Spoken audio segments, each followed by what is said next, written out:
Conference आहे की जे डिसॅबिलिटीवाली मुलं असतात तनाने मनाने ज्या प्रकारे, तर त्याबद्दल आपण स्पर्धेचं आयोजन केलेलं आहे. काय सांगा?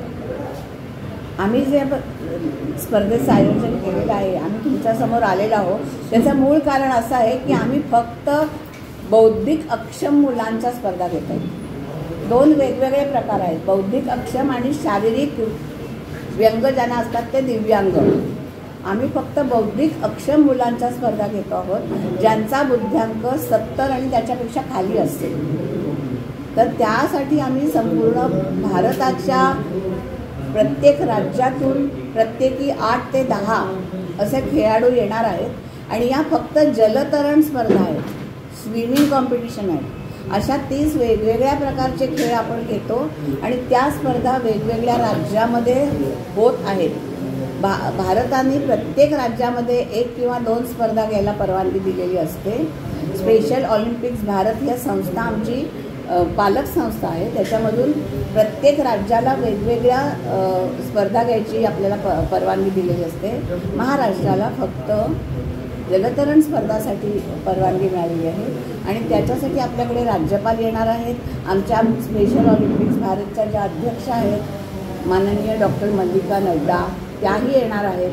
त्याचप्रमाणे दिव्यांग मंत्री आहेत महाराष्ट्राचे अतुल सावे साहेब, ते देखील येणार आहेत.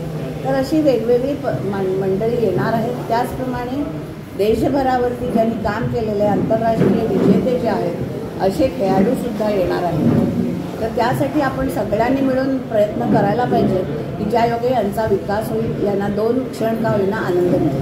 या स्पर्धेतून जे स्पर्धक आहेत त्यांना कोणत्या अजून काही संधी प्राप्त होणार का या स्पर्धेत? हां मॅडम, होणार आहे. स्पर्धा आहे, या स्पर्धेमधून नॅशनल स्पर्धा आहे आपली. याच्यानंतर आमच्या इंटरनॅशनल स्पर्धेसाठी या मुलांना पुढे संधी प्राप्त होणार. ज्याप्रमाणे आपण म्हणालात, पण जसं तुम्ही हे प्रेस नोटमध्ये आपण मेन्शन केले की त्यांच्या बौद्धिक क्षम बनवता, तुम्ही त्यांना रेडी करता स्पर्धेसाठी, तर ते किती चॅलेंजिंग असतं तुमच्यासाठी जेव्हा त्या मुलांना तयार करता आपण? प्रचंड चॅलेंजिंग असतं, खूप चॅलेंजिंग असतं. कारण की त्यांचे मूड्स, त्यांचे विम्स, त्यांच्या वेगवेगळ्या, कारण की त्यांचे जे हार्मोन्स चेंज होत असतात, त्याच्या अंगामध्ये शारीरिक रसायनांमध्ये बदल होत असतात, त्याचा सगळ्याचा साकल्याने विचार केल्याशिवाय आपण त्यांच्या पुढे जाऊ शकत नाही. त्यांना जिंकण्याची फक्त एकच गोष्ट आपल्या हातात असते, ते म्हणजे प्रेम आणि पेशन्स. या स्पर्धांमुळे समाजामध्ये काही बदल होण्याची शक्यता आहे आणि व्हायलाच पाहिजे. सगळ्यात पहिल्यांदा म्हणजे त्यांच्याकडे बघण्याचा दृष्टिकोन हा सकारात्मक झाला असला पाहिजे. त्यांच्याकडे बघण्याचा दृष्टिकोन, आपण असं म्हणतो तो वेडा आहे, परंतु ते वेडे नसतात. त्यांना जर का आपण एखाद्या आजीचं प्रेमाने काम करायची संधी दिली की तू आता या आजीबरोबर ना खेळ थोडं, हिच्याकडे लक्ष दे, तर ते स्वतःला त्रास करून घेतील, पण त्या आजीबरोबर चांगले खेळतात. त्यांना सेवाभावी वृत्ती असते आणि त्यांच्यामध्ये जे अंगभूत गुण असतात त्यांचा जर का आपण विकास केला तर त्या विकासामार्फत त्याच्या अनुषंगाने आपण खूप काही गोष्टी करू शकतो आणि त्याच्यासाठी आपल्याला प्रयत्न करावे लागतील. 1-2 माणसांनी नाही तर सगळ्या समाजाने त्याच्यासाठी प्रयत्न करावे लागतील. एक तर जाणीव जागृती, दुसरं म्हणजे त्याच्याकडे बघण्याचा दृष्टिकोन, त्याच्यासाठी असणारं पेशन्स आणि प्रेम, आणि चौथं म्हणजे त्यांना स्वतःच्या पायावर उभं करणं. हे आमचे सगळ्यात महत्त्वाचे पैलू आहेत की ज्याच्यावर आपण काम करतो.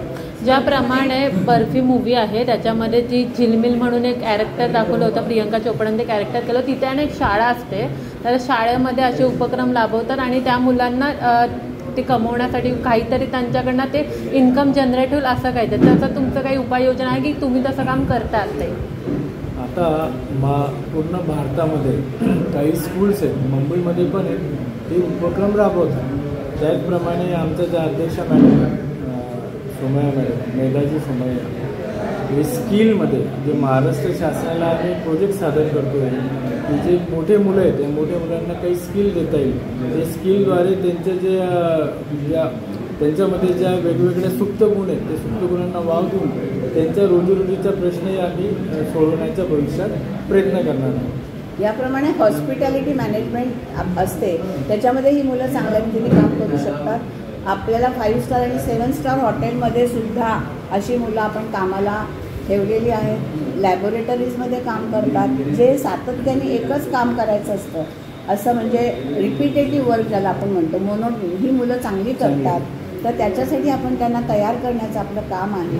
काही प्रमाणामध्ये आपण करतो आहोत. आता आपण आणखीन एक प्रयोग केलेला आहे की या मुलांसाठी जे शेतमाल किंवा आपल्या ज्या भाज्या आहेत, फळं आहेत, त्या सुकवणी यंत्रामध्ये सुकवून त्यांना विकणं, तर हे काम ते चांगल्या रीतीने करू शकतात. अशा वेगवेगळे उपक्रम प्रत्येकजण आपापल्या पद्धतीने चालवत आहे. परंतु प्रत्येकाचे उपक्रम जर का गोवर्धन पर्वत उचलायला प्रत्येकाचा एक एक बोट आवश्यक असतं, तसं सगळ्यांनी आपल्या आपल्या पद्धतीने प्रयत्न चालू आहेत. पण जे एकत्र प्रयत्नांनी जे उचलायला पाहिजे ते अजून सहजपणे साध्य होत नाही आहे, ते आम्ही करायचा प्रयत्न करू. शेवटचा प्रश्न विचारते की सहभाग नोंदवलेला आहे आणि ही स्पर्धा कांदिवली जलतरण तलाव, कांदिवली वेस्टला सरदार वल्लभभाई पटेल जलतरण तलाव येथे 4 आणि 5 या दिवशी होणार आहे. शेवटचा एक प्रश्न आहे, ही राष्ट्रीय जलतरण स्पर्धा आपल्या महाराष्ट्रामध्ये होते आणि जे विजेते विद्यार्थी आहेत त्यांना विदेशामध्ये ऑलिम्पिकसाठी संधी मिळेल? होय, त्यांना आपण पुढच्या वर्षी चिलीमध्ये जाणार आहे. तर त्या चिलीमध्ये 2027ला हा ऑलिम्पिकच्या स्पर्धा होतील, 2027-28. तर त्यावेळेला आपल्याकडे जी मुलं इथे जी जिंकतील, जी राष्ट्रीय स्तरावर जिंकतील, ती मुलं चिलीमध्ये जाऊन खेळतील. अच्छा, मला एक विचारायचं आहे, करणार आहोत ते महाराष्ट्रामधून आहे की पूर्ण भारतामधील 22 राज्यामधून 169 मुलं इथे खेळणार आहेत. ह्या मुलांना काही एंट्री फी वगैरे असणार आहे की मोफत असणार आहे? पारितोषिकांचं स्वरूप कसं असेल आणि महाराष्ट्र राज्य सरकारमधून यांना पारितोषिक स्वरूप कसं असेल सांगा. आपण त्यांना अशा प्रकारचं एक काय म्हणतात त्याला प्रशस्तीपत्रक देतो आणि त्यांना पुढे शिकवण्याची संधी देतो. आपण त्यांना रोख पारितोषिकं देत नाही आणि त्यांना अशा प्रकारचे मोमेंटो देतो. महाराष्ट्र सरकारकडून त्यांना काही अप्लाय नाही केले? पारितोषिकं हे महाराष्ट्र सरकारकडून केली जात नाही. हे करायला लागतं केव्हा किंवा कोण करतं, तर जे ऑलिम्पिक्स विजेते असतात, खेळाचे नियम आहेत, त्यांची एक प्रकारची पॉलिसी असते, धोरण असतं, त्या धोरणानुसार त्यांना मिळतात. महाराष्ट्रामध्ये काही लोकांना पारितोषिकं मिळालेली आहेत, ज्यांनी याच्या आधी ऑलिम्पिक्समध्ये स्पर्धेमध्ये सुवर्ण किंवा काय म्हणायचं त्याला सिल्वर म्हणजे रौप्य पदक किंवा आणखी कांस्य पदक मिळवलेलं आहे. त्यांना सरकार मदत करतं, त्यांना सरकार पारितोषिकाची रक्कम देतं, शिष्यवृत्ती देत नाही. तुम्ही म्हणताय त्याप्रमाणे तुम्ही एक चांगला मुद्दा आत्ता घेतला, शिष्यवृत्ती देण्याची गरज आहे.